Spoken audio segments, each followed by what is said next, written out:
অষ্টম হিজরিতে হুনাইনের যুদ্ধে রাসূল সাল্লাল্লাহু আলাইহি ওয়াসাল্লাম ফিরে আসতেছেন মদিনায়। পথিমধ্যে বেলাল রাদিয়াল্লাহু তাআলা আনহু আজান দিচ্ছেন। কি দিচ্ছেন? তো পাশে ছিল মুশরিকদের একটা পল্লী, কিছু মুশরিক তরুণ, কিছু অমুসলিম কিশোর, তারা আজানকে ব্যঙ্গ করতেছে। আমাদের বাংলায় মুখ ভেঙ্গানো বলে আর কি। বেলাল রাদিয়াল্লাহু তাআলা আনহু আজান দিচ্ছেন, ওই বাচ্চাগুলো মুশরিক, তো ওরা আজানকে ব্যঙ্গ করতেছে, বিকৃতি করে ওরাও আজান দিচ্ছে। উদ্দেশ্য হচ্ছে আজানকে নিয়ে ঠাট্টা করা। উদ্দেশ্য কি? ঠাট্টা করা। ব্যাপারটা মনে কষ্ট পাওয়ার মতো ব্যাপার না? কিন্তু বিশ্বনবী ওইখানে দেখেন কি খুঁজলেন। বিশ্বনবী খেয়াল করলেন অমুসলিম কিশোরদের মধ্য থেকে একটা কিশোরের গলাটা বড় দরাজ গলা, কণ্ঠটা বড় সুন্দর।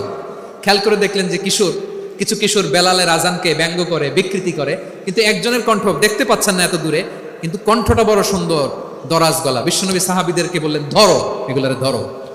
সবগুলারে ধরে বিশ্বনবীর সামনে আনা হলো। ওরা হাঁটু গেড়ে বসলো।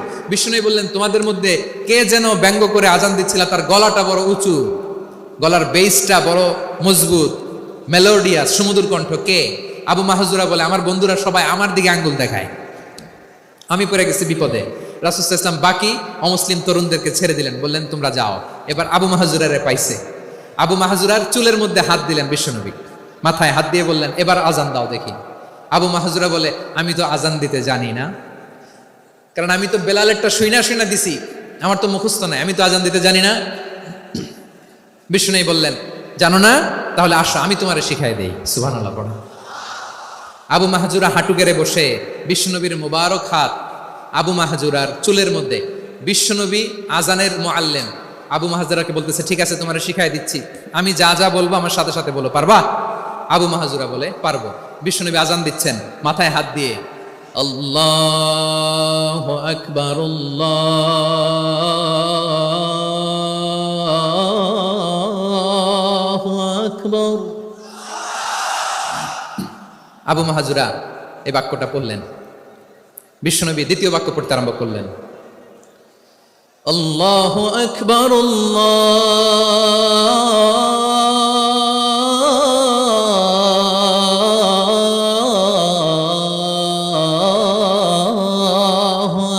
আকবার।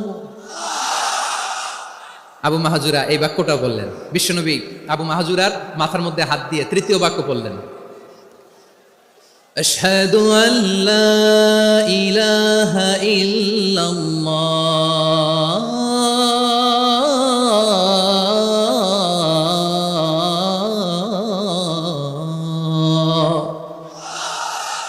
আবু মাহজুরা তৃতীয় বাক্য পড়লেন। বিশ্বনবী একটা বাক্য পরে আবু মাহজুরা পরে, বিশ্বনবী পরে আবু মাহজুরা পরে। আবু মাহজুরা কিন্তু অমুসলিম, মুশরিক।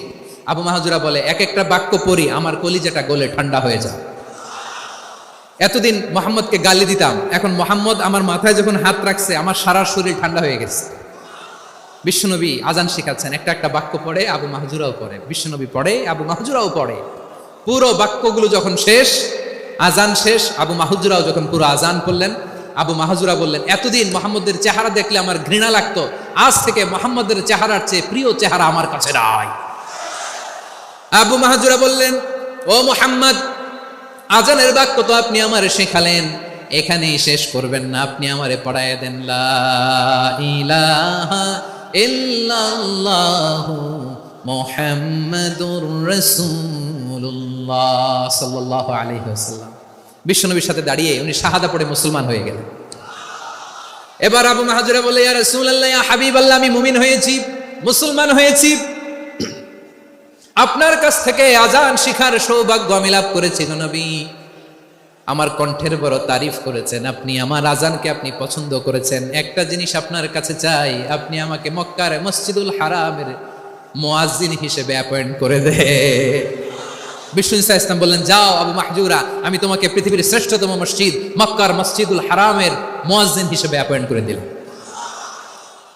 দেখছেন কিভাবে ট্যালেন্ট হান্টিং করতে হয়, কিভাবে হিউম্যান রিসোর্স, মানব সম্পদকে ব্যবহার করতে হয়। আসছিল আজানকে ভেঙাইতে, আসছিল কেন?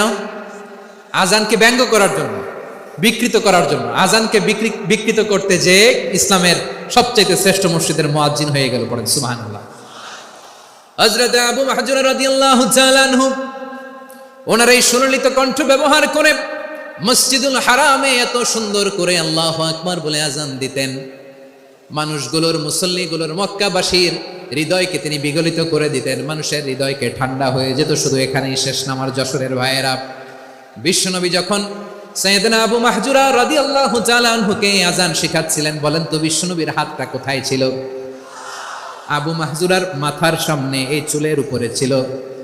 আবু মাহজুরা ওই স্মৃতিটাকে ধারণ করবার জন্য, ওই স্মৃতিকে বহন করার জন্য বিশ্বনবীর মোবারক হাত আবু মাহজুরার কপালের চুলের যেই জায়গায় লেগেছে, মৃত্যুর আগের দিন পর্যন্ত আবু মাহজুরা মাথার ওই চুলে কোনোদিন ছুরি আর কামার লাগায় নাই, সেখানে কেচি লাগায় নাই, চুলের মধ্যে খুর লাগায় নাই। আবু মাহজুরা ডান দিকের চুল কাটতো, বাম দিকের চুল কাটতো, পেছনের চুল কাটতো, সামনের চুল কাটতো না।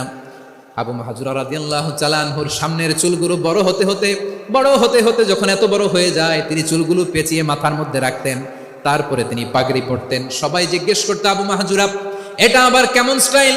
দেখতে তোমার কি বিদঘুটে লাগে? কেমন অড লাগে? কেমন খারাপ দেখা যায়? মক্কায় এমন কোনো মানুষ তো দেখি নাই, ডানে চুল কাটে, বায়ে চুল কাটে, পেছনে চুল কাটে, সামনে কাটে না। ওরে আবু মাহজুরা, কেমন দেখা যায় তোমারে? তুমি সামনের চুল কাটো না কেন? আবু মাহজুরা বলে, আমি হাঁটু গেড়ে পেয়ারা নবীর সামনে বসেছিলাম, আমার এই মাথার চুলের মধ্যে মুবারক হাত লাগিয়ে বিশ্বনবী নিজে আমাকে আজানের প্রতিটা বাক্য শিক্ষা দিয়েছেন। বিশ্বনবীর মোবারক হাত, পবিত্র হাত আমার মাথার চুলের যেই জায়গায় লেগেছে, আমি চাই ওই চুলগুলা নিয়ে আমি আমার কবরের ভিতরে যাব। সাইয়েদনা আবু মাহজুরা রাদিয়াল্লাহু তাআলা আনহু ইন্তেকালের আগের পর্যন্ত মাথার সামনের চুলগুলা কাটে নাই, মাথার সামনের চুল তিনি কাটেন নাই। সুবহানাল্লাহি বিহামদি।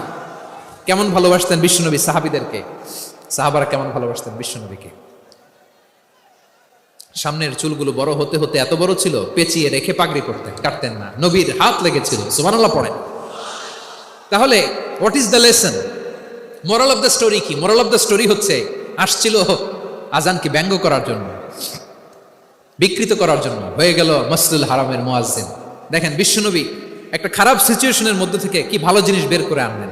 আমি যে শুরুতে বলেছি কিভাবে তিনি হিউম্যান রিসোর্সকে ডেভেলপ করেছেন, ম্যানেজ করেছেন। তিনি যে চৌকস ট্যালেন্ট হান্টার ছিল, দেখেন সবার মধ্যে থেকে এর বাছাই করে মুয়াজ্জিন বানাই দিয়েছেন। সুবহানাল্লাহ পড়েন। তার মানে এই না সবাইরে ধরে ধরে উনি মুয়াজ্জিন বানাইছেন। যার যেই ট্যালেন্ট আছে তাকে ওই কাজে অ্যাসাইন করেছেন, যার যেই প্রতিভা আছে তার প্রতিভাকে ইসলামের কাজে লাগিয়েছেন। সুবহানাল্লাহ পড়েন। যায়েদ বিন সাবিত রাদিয়াল্লাহু তাআলা আনহু নাম শুনেছেন? যশোর কথা বেরোয় না। যদি জিজ্ঞাসা সালমান খানের নাম শুনছেন, সবাই হাত তুলবে, জি হুজুর শুনছি, মানে সব দেখা শেষ। সালমান খান, আমির খান, অমুক খান, সব খান মুখস্থ, কিন্তু যায়েদ বিন সাবিতের নাম মুখস্থ নাই মুসলমানদের। যেই সাহাবী মাথার সামনের চুল কাটে নাই, মসজিদুল হারামের মুয়াজ্জিন বানাইছেন বিশ্বনবী, সাহাবীর নাম কি? খায়া ফেলাইছে, স্লোগানের সাথে খায়া ফেলাইছে। আবু মাহজুরা। কি নাম? আবু মাহজুরা আল জুমাহি রাদিয়াল্লাহু তাআলা আনহু। এই নামটা আজকে নিয়ে যাইতে হবে যশোর। আবু মাহজুরা রাদিয়াল্লাহু তাআলা আনহু। 2 নম্বরে বলছিলাম যায়েদ বিন সাবিত রাদিয়াল্লাহু তাআলা আনহু। বিশ্বনবী দেখলেন মদিনার এই আনসারী সাহাবী হাইলি ট্যালেন্টেড, ইন্টেলেকচুয়াল, মেরিটোরিয়াস, জ্ঞানের প্রতি তার আকর্ষণ, মারাত্মক আকর্ষণ। বিশ্বনবী তাকে দায়িত্ব দিলেন, কোরআন যা নাজিল হয় তুমি লিখো, কাতিবুল ওয়াহি বানায় দিলেন। সুবহানাল্লাহ। যায়েদ বিন সাবিতরে আবার আজান শিখান নাই, কারণ তার মধ্যে বিশ্বনবী প্রতিভা দেখেছেন, একাডেমিক প্রতিভা। বিশ্বনবীর একাডেমিক প্রজেক্টগুলো তিনি হ্যান্ডেল করতেন। যায়েদ বিন সাবিত ছিল বিশ্বনবীর ব্যক্তিগত সচিব। কি ছিল? ব্যক্তিগত সচিব। বোঝেন নাই? বিশ্বনবীর ব্যক্তিগত সচিব এবং দুভাষী। ইহুদিরা কিছু লিখে দিলে এটার অর্থ বিশ্বনবীরে বুঝায় দিতেন, আবার ইহুদিদের কাছে কিছু লিখতে হলে তিনি লিখে দিতেন। বিশ্বনবী একদিন বললেন, ইন্নী ওয়াল্লাহি মা আমানু ইয়াহুদা আলা কিতাব। ইহুদিরা যে চিঠি পাঠায় অর্থ তো বুঝি না, আরেক ইহুদি আইনে অর্থ করা লাগে। আবার ইহুদিদের কাছে কিছু লিখে পাঠাইতে চাইলে আমরা তো লিখতে পারি না, ইহুদিরে দিয়ে লেখা লাগে। ওরা যে পয়রা শোনায় লিখে দেয়, আমি ওদের বিশ্বাস করি না, আমার নিজের একজন লোক দরকার। বিশ্বনবী এই যায়েদ বিন সাবিতকে চুজ করলেন ল্যাঙ্গুয়েজের জন্য। উনি বললেন, যায়েদ তোমার সফট স্কিলকে ডেভেলপ করতে হবে, তুমি হিব্রু ল্যাঙ্গুয়েজ শিখে ফেলো। যায়েদ বিন সাবিত বলল, বিশ্বনবীর মোটিভেশন আর ইন্সপিরেশন পেয়ে আমি 15 দিনে ইহুদিদের এই হিব্রু ল্যাঙ্গুয়েজ শিখে ফেললাম। শুধু শিখে ফেললাম না, হাত্তা হাদিকতু, even I became master in the language. এই ভাষা আমি পারদর্শী হয়ে গেলাম। এরপরে ইহুদিরা চিঠি লিখে পাঠালে আর কোনো ইহুদি ডাকা লাগতো না, আমি নবীর এটার অর্থ শুনে পরে বুঝাই দিতাম। আবার ইহুদিদের কাছে চিঠি লেখা লাগলে আমি যায়েদ বিন সাবিত চিঠি লিখে দিতাম। সুবহানাল্লাহ। দেখেন, এত সাহাবীর মধ্যে থেকে বিশ্বনবীর একাডেমিক প্রজেক্ট, ব্যক্তিগত সচিব, দোভাষী হিসেবে তিনি যায়েদ বিন সাবিতের মতো তরুণকে নির্বাচিত করেছেন। কেমন ট্যালেন্ট হান্টার ছিল আমার নবী, সুবহানাল্লাহ পড়বেন না? বিশ্বনবীর ইন্তেকালের পরে সাইয়েদনা আবু বকর রাদিয়াল্লাহু তাআলা আনহু যখন খলিফা হয়ে আসলেন, কোরআনকে সংকলনের দায়িত্ব দেয়া লাগবে, কোন সাহাবীকে দিবেন? সব সাহাবারা মিলে পরামর্শ করলেন। সাইয়েদনা আবু বকর, ওমর সবাই মিলে এই বিশাল কোরআন সংকলনের গুরু দায়িত্ব বিশ্বনবীর ব্যক্তিগত সচিব, বিশ্বনবীর দুভাষী, বিশ্বনবীর সিলেক্ট করাইলো যায়েদ ইবনে সাবিত রাদিয়াল্লাহু তাআলা আনহুকে দিয়েছে। কোরআনের কপি তো আজকে এখানে রাখে নাই। এই যে আজকের যে কোরআন পড়েন, এটা আগে এরকম ছিল না। কোরআন নাজিল হলে সাহাবারা চামড়ার, ওটের চামড়ায় লিখে ফেলতো, ওটের চ্যাপ্টা হাড্ডির মধ্যে লিখে ফেলতো, গাছের গুড়ির মধ্যে লিখে ফেলতো, বিভিন্ন জনের কাছে ছড়ানো ছিটানো ছিল। আবু বকর রাদিয়াল্লাহু তাআলা আনহু একসাথে করলেন, পরবর্তীতে উসমান রাদিয়াল্লাহু তাআলা আনহু একসাথে করলেন 114 সূরার এখন এই মুসহাফ, এই কম্পাইলেশন, এই কপি আমরা পেয়েছি, যার হিউজ কন্ট্রিবিউশন ছিল। এই পুরো কোরআন কম্পাইলেশনের প্রজেক্ট ম্যানেজার ছিল যায়েদ বিন সাবিত রাদিয়াল্লাহু তাআলা। কোরআন কম্পাইলেশনের প্রজেক্ট ম্যানেজার, দেখেন উনারে মাথায় হাত দিয়ে আজান শিখায় নাই, সুবহানাল্লাহ কইবেন না? তাহলে প্রথম সাহাবী আবু মাহজুরাকে মুয়াজ্জিন বানাইলেন, যায়েদ বিন সাবিতকে ব্যক্তিগত সচিব আর দোভাষী বানালেন, মুসআব ইবনে উমাইর রাদিয়াল্লাহু তাআলা আনহুকে ইসলামের প্রথম অ্যাম্বাসেডর বানালেন। তাহলে তৃতীয় নম্বর একজন সাহাবীর নাম বলছি, মুসআব ইবনে উমাইর। মুসআব কি নাম? নামটা কেমন লাগে? এই কয়েকজনের ভাল লাগে, বাকিদের ভাল লাগে না? ভাল লাগে? এই এই আর কয়েকটা মিনিট দেওয়া যাবে না আমাকে আল্লাহর রাস্তে? হ্যাঁ ঠিক আছে, আমি তোমাদেরকে ভালোবাসা দেখাবো, দোয়া করবো, যদি চুপ থাকো, একেবারে চুপ, কষ্ট সহ্য করো, বাকিরা যা সওয়াব পাবে তোমরা ডবল পাবা, যেহেতু কষ্ট বেশি, কিন্তু চুপ। 3 নম্বর সাহাবীর নাম মুসআব। এই ধাক্কাধাক্কি কেন, ধাক্কাধাক্কি কেন রে ভাই? না না না, এরকম হইলে আসবো না যশোর, আমি আর আসবো না। হয় পিছনে চলে যাও, নাহলে চুপ, ধাক্কাধাক্কি নেই। 3 নম্বর সাহাবীর নাম মুসআব। কি নাম? He was the first ambassador in Islam. ইসলামের প্রথম ডিপ্লোম্যাট, প্রথম কূটনৈতিক, ইসলামের প্রথম কূটনৈতিক, ইসলামের প্রথম ডিপ্লোম্যাট, প্রথম অ্যাম্বাসেডর মুসআব ইবনে উমাইর। মক্কার তরুণ যুবক, উনি পারফিউম লাগাইলে মানুষ দেখলেই বুঝতো এটা মুসআব লাগাইছে। এমন ড্যাশিং ফেসের ছিল, এমন স্মার্ট ড্যাশিং ফেস, এমন পার্সোনালিটির মানুষ ছিল মুসআব রাদিয়াল্লাহু তাআলা। কারণ যিনি ইসলামের স্পোকম্যান হবেন, মুখপাত্র হবেন, তার স্মার্ট হওয়ার দরকার আছে না নাই? আকাবার প্রথম শপথ যখন হলো, তাদের সাথে বিষ্ণু ইসলাম মদিনাতে একজন মুখপাত্র পাঠালেন, ডিপ্লোম্যাটকে পাঠালেন, অ্যাম্বাসেডর অফ ইসলাম, তিনি হচ্ছেন মুসআব ইবনে উমাইর। পড়েন সুবহানাল্লাহ।